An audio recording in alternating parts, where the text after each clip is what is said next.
Please wait, loading.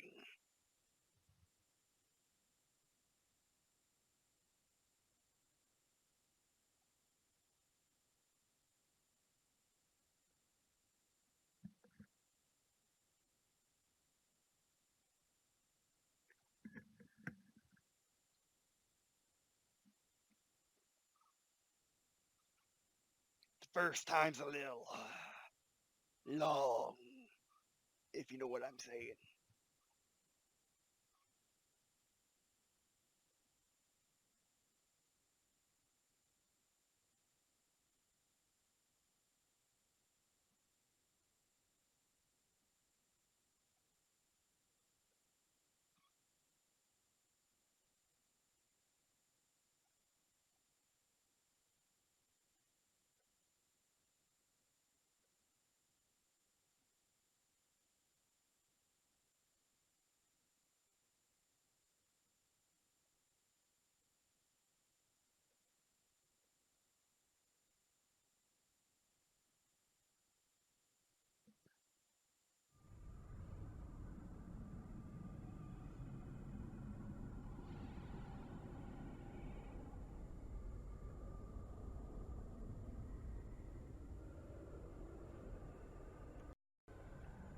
And welcome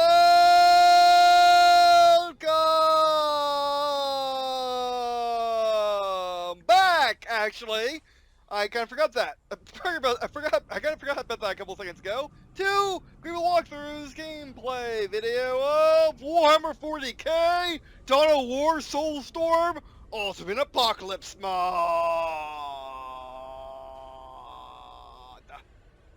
And today we're playing the latest release, and believe it or not, Dawn of War works again. And I was actually able to beat orcs in Ultimate Apocalypse rather handedly. With help. I'm actually by myself on easy. Normal, that's the story. I actually try to match on normal. Oh, by the way, yeah, there are difficulty settings now, if there wasn't before. I may have, game options kind of slipped me a couple of times, like, until the last three matches, I actually realized there was a game options button. It blends so well into the UI, I couldn't really see it. But anyway, so you may be wondering, what is the Ultimate Apocalypse mod? Well, it's pretty much, you know the Apocalypse game types in the tabletop, where essentially you and your friends bring all their armies, plus the guy you know who has a freaking tie-in, and then you have just this massive week-long battle, more or less. Well, for the bigger ones, you can probably play Apocalypse game in like 4 hours usually. A normal 4K game takes about an hour, like an RTS actually would, which is interesting. An hour or two. And this mod brings the experience to Dawn of War. It allows you to play as pretty much all the factions with pretty much all of their units. The only faction that's missing is Odysseus Mechanicus. However, you saw that mod manager I had at the beginning of the video. If I put the desktop clip in there, but regardless, the mod manager allows you to merge mods, and you can actually put the Adeptus Mechanicus into this mod if you like, which I do, because the Adeptus Mechanicus is a separate mod. I don't know if it's still being developed, but last time I used it, it was pretty good, and and yeah. But anyway, so yeah, that's pretty much it. Let's go. Actually, let's double check our settings. Oh, low. That's why I want to double check. Remember, it's an older game, so it's it's really a 80% chance of actually having them actually follow your follow your system. Not actually nowadays it's like 90% chance. A couple of years ago it was more 50-50. So things are improving. Around my sounds. Yes, I have an i9 game, and the frickin' and the latest NVIDIA graphics card when this laptop came out. I think I'll be fine. And also this laptop has has exhaust ports up the wazoo, so it's fine. Alright, so be right back. Okay, back. But anyway, so in the couple matches I played, I do really like this mod. It's just the Dawn of War AI, or just Relic. I shouldn't say Dawn of War. That's confining what I'm trying to say. It's the Relic AI. Relic's AI are absolutely terrible. And when you're playing Imperial Guard, that will get your men killed when they shouldn't have died. I mean, yes, I know they're Imperial Guard, but under a commander who actually cares, which is not a normal Imperial commander, under a commander who cares and under a good enough commander who cares, they can live. Imperial Guard are really good, especially in tabletop. In tabletop, essentially, if they can get set up and have their vehicles, you lose. Dawn of War is no different, or Ultimate Apocalypse is no different. And I found out a strategy I can use to basically beat anything, at least on easy, which is pretty much spam. Get the conscripts, which in all accounts are basically normal Imperial Guard. And then get the normal Imperial Guard, the actual standard Imperial Guard in the game, who can carry who can be outfitted with all these sorts of different weapons, which is from the tabletop as well. The conscripts are just a cheaper unit.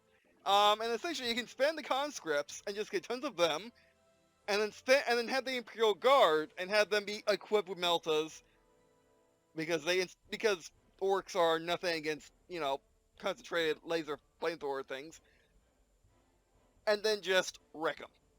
Also, anti-tank launchers, also snipers, and you're golden. I could say plasmas, but I don't use plasmas on principle of they could explode. Could. Under my hands, probably never in the tabletop, but because I'm so lucky. Or at least never explode on a bad time, but yeah. So you know what, let's start off with let's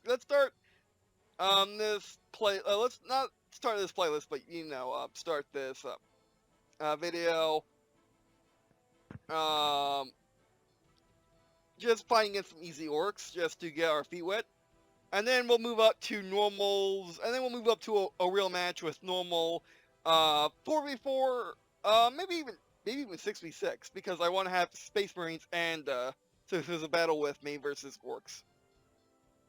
Because orcs are a good standard. If you can defeat orcs, you can defeat anything. Or, you have a chance of defeating anything. If you defeat Chaos, you can defeat anything, in the story. Tyranids are just very squishy. There are just tons of Tyranids. Where in the world is my map? It's around here somewhere. I never memorized these, by the way. I should have. This is my map. No, that's not my map. Yeah, Dawn of War has really interesting maps where basically they put the bases next to each other and have you fight over the entirety of the map. That is an interesting idea. Not Fallen City. Fallen City's good. What's up? Okay, it basically made able to have bigger units. But overall, yeah, I really do like this mod. It's just the Dawn of War AI really lets it down. I actually searched for better AI mod, or Relic's AI really lets it down. Oh yeah. And then there's another quirk about Dawn of War. It's the fact that you can't really group units. It's not AI problem, semi just how the game works because it's old. But thinking I guess to be fair to Command & Conquerors with this era, you just face units. So there's that. But regardless, like, this game will not allow you to blob, nor will this game allow you to have regiments like until the war. Or basically people lined up next to each other. So pretty much my Imperial Guard would be better if they could actually be Imperial Guard and get in lines and get in a nice box and be able to swarm people. Because right now, only the tip of the iceberg of my Imperial Guard formations can actually, do their frickin' job. Maybe? Also playing on a TV, which is interesting for an RTS. But a good positive about Dawn of War is you can play it on a TV, it doesn't matter. Because some of these games I've been playing recently. Some of these games I've been playing recently that you can't really play on the TV. and you have to really zoom in to see the units. Dawn of War is not one of those games.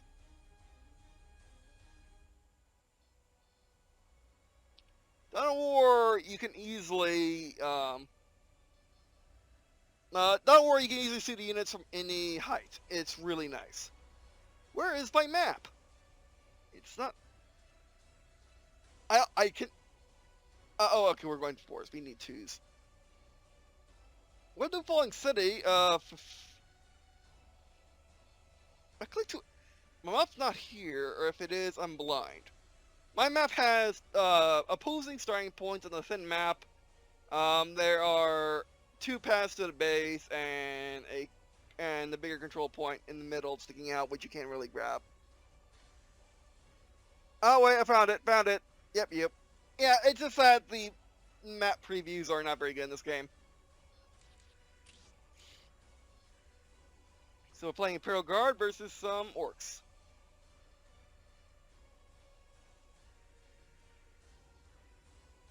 Eagle Suns, because why not? Oh, by the way, you cannot customize your units in this game. It's really dumb. Or this mod. This game, yes, you can. This mod, no, you can't. 8th Cadian, because if I can't play myself, I'll play them. Alright, now actually one of my favorite things about this mod, which by the way, you know what? This game looks, I'm not used to playing it this, well, I'm not used to playing it with this part of the mod on, which is higher resolution. I can actually see that these are actual buttons in high resolution, but in the standard resolution, they blend in. They just look like part of this, which is something that we got rid of as time went on. Oh, hello! Thank you, Steam. These actually carried over because Steam. But yeah, so believe it or not, it's actually easier for me to play with insane army caps. Which, by the way, I should mention that I think the reason there are 2 reasons why there's army caps in games. Period. One is it makes it easier to have a more balanced game. So it doesn't basically if you're playing Imperial Guard, you can only have so many units versus so many units of, let's say, Space Marines. Space Marines will have fewer units than your Imperial Guard always. And you can always count on that. You can always know how many units it will have on the map at any time. Also, it will allow you to run the game better without having to deal with nonsense of having hundreds of units on screen. However, I can never adjust to that. I can never adjust to unit cap systems. The only game I can actually play with unit cap systems is really Halo Wars. I mean, not that I can't play any other game with unit caps, it's just Halo Wars. It works better, but even then, that game mainly has unit caps for freaking balancing purposes. Well, I mean, Halo Wars 2 anyway. Halo Wars probably has the excuse of being on Xbox, but yeah. Legio Titanicus allows me to, basically, in order to get Titans, you need relic points. Relic points are special points on the map, which generate you special stuff in order to get Titans. I don't like this system. I don't like it because because if someone builds a Titan, obviously your next move is to build another Titan. However, if the opponent has more relic points than you, or has relic points and you don't, you'll get demolished by that Titan. That is not fair. Having Titans just be stupidly expensive, which they are already, with credits and power, makes it fair, because if they're losing anyway because of credits power, that's one thing. But relics are so hard to get. I haven't got a Titan yet. Even with Titan War on, which is the next one. Yeah, and there's also tons of stuff. You can pretty much guess what all these do. Like Sandbox mode is the same for Halo Wars, allowing you just to have stuff. This allows you to have the classic Command Conquer option of having starter units, which is amazing. You can even start with a Titan if you really want. Transport small. What's small?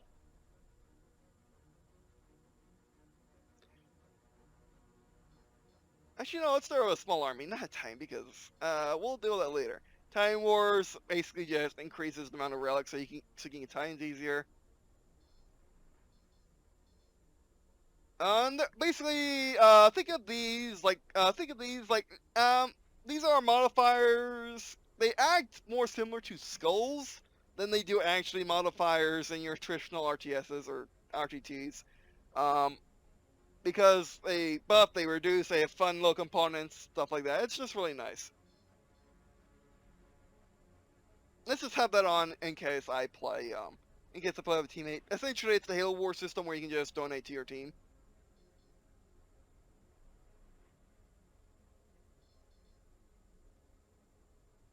Yeah, I wish there was a units had more health button. Um, one of them too. There isn't already, so you can actually take your time and fight. Although health is not something although health is something that you have plenty of in this game.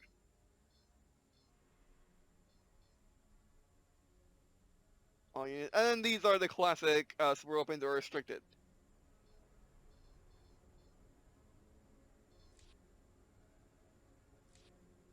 Essentially, if you're having trouble with a certain thing, or you want to go on MOG, you turn those on. Teams, yes, resource campaign. Yep. We'll do. You know what? Let's not do standard difficulty for right now. I love the fact that they added standard, or at least I couldn't see this because I was playing the low resolution I was playing the original resolution version, not the 1080p version, so I couldn't see that button. Um, Not to mention, yeah, issues I was having type anyway. So, all right, and by the way, I don't know what caused each of to spawn other than I'm one, he's two. I cannot go into any other slot. If I had other players, I can switch them about.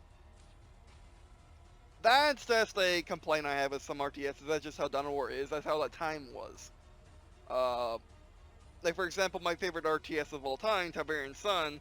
Command Conquer Tiberian Sun does not have the ability to switch. Basically, everything is freaking random, unless you get mods. Everything is random. Who you're fighting is random. Um, who you're fighting is random. Where you spawn is random. So yeah, well, is where you spawn random? I think so. It wasn't until Red Alert 2 where you could really customize uh, your spawn location and stuff like that. Like I really like Red Alert 2's multiplayer. At least multiplayer system. But I adore everything about Tiberian Sun besides its classic, I should say, or old-fashioned, you know, multiplayer system. By the way, let's go. Multiplayer menus. By the way, everything will save, as you can see when saves on Steam, which is pretty amazing. I'll be right back.